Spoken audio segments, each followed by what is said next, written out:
ने अब चिनाब नदी पर बने बगलीहार डैम से भी पानी पूरी तरह से रोक दिया है।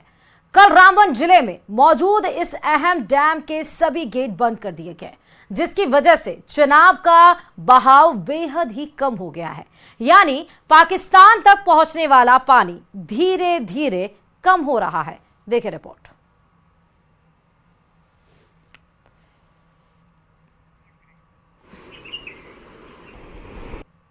पहलगाम हमले के बाद गवर्नमेंट ऑफ इंडिया की जानिब से इंडियन वाटर ट्रीटी को सस्पेंड करने के असरात जो है वो जिला रामबन में विजिबल होना दिखाई दे रहे हैं। दरिया आज सुबह से हम देख रहे हैं कि लगातार दरियाई चिनाब का पानी जो है उसका फ्लो बहुत कम होता जा रहा है और इस वक्त में दरियाई चिनाब के बिल्कुल दरमियान में मौजूद हूँ। यहाँ पर आना बहुत मुश्किल होता था और यहाँ इसको पार करना तो उससे बड़ा चैलेंज होता था, बल्कि नामुमकिन है, क्योंकि दरिया की लहरें इतनी तेज होती थी जिसमें यहाँ से चलना जो है इंसानों के लिए दोभर हो जाता था। यहाँ आना भी सारे दिन बच्चों को दरिया किनारे आने पर रोकते थे और एडमिनिस्ट्रेशन भी लगातार ये एडवाइजरी जारी करती थी दरिया चिनाब के किनारे न जाए, क्योंकि इसकी लहरें इतनी उफान में होती थी।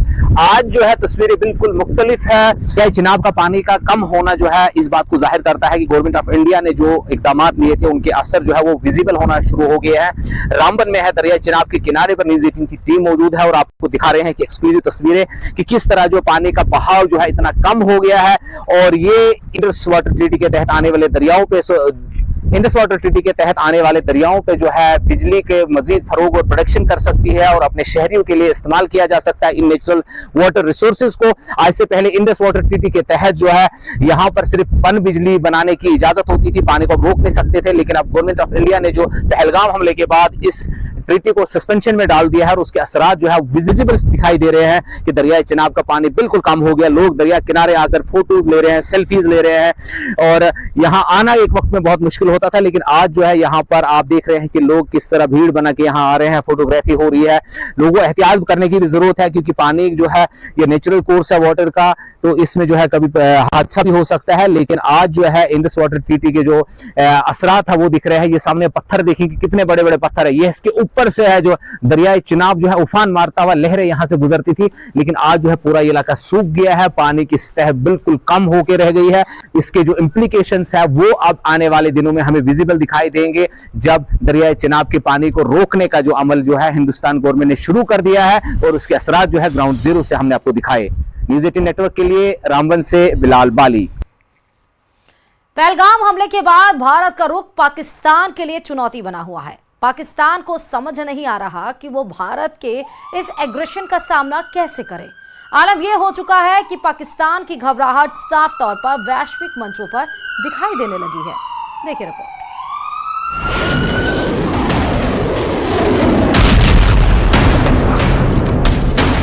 दिलचस्प बात यह भी है कि पहले जमाली ने भारत को परमाणु बम की धमकी दी, फिर अचानक सुर बदल गए। जमाली ने यह भी कहा कि दोनों देश परमाणु शक्ति संपन्न देश हैं, इसलिए तनाव को कम करना बेहद जरूरी है। उन्होंने कश्मीर हमले की तटस्थ और विश्वसनीय अंतर्राष्ट्रीय जांच की मांग की और इसमें चीन और रूस की भागीदारी की उम्मीद जताई। खालिद जमाली वही भाषा बोल रहे हैं जो पाकिस्तान के दूसरे नेता लगातार बोलते आए हैं, लेकिन असल में पाकिस्तान भारत के किसी भी संभावित एक्शन से कितना डरा हुआ है, ये समझने के लिए आपको पाकिस्तान के सियासत के मौजूदा हालात से भी रूबरू करवाते हैं। खबर है कि जैसे जैसे दिन बीत रहे हैं, पाकिस्तान को अनहोनी की आशंका नजदीक आते हुए दिखाई दे रही है।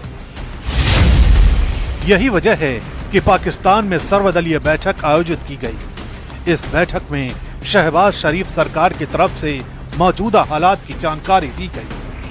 खबर है कि बैठक में पाकिस्तानी सेना के अधिकारी भी शामिल थे। पाकिस्तान एक तरफ सेना के साथ समीक्षा बैठकों में जुटा है, तो दूसरी तरफ भारत के एक्शन के बाद पाकिस्तान के पीएम शहबाज शरीफ की बौखलाहट भी लगातार बढ़ती जा रही है। अब पाकिस्तान के पीएम शहबाज शरीफ ने पहलगाम हमले के बाद भारत के एक्शन को भड़काऊ बताया है। शहबाज शरीफ का कहना है कि भारत के खिलाफ प्रतिक्रिया अब तक संतुलित रही है। पाकिस्तान आतंकवाद के सभी रूपों की निंदा करता है। भारत पहलगाम हमले पर सबूत देने में विफल रहा है, लेकिन भारत पहलगाम की घटना को पाकिस्तान से जोड़ रहा है।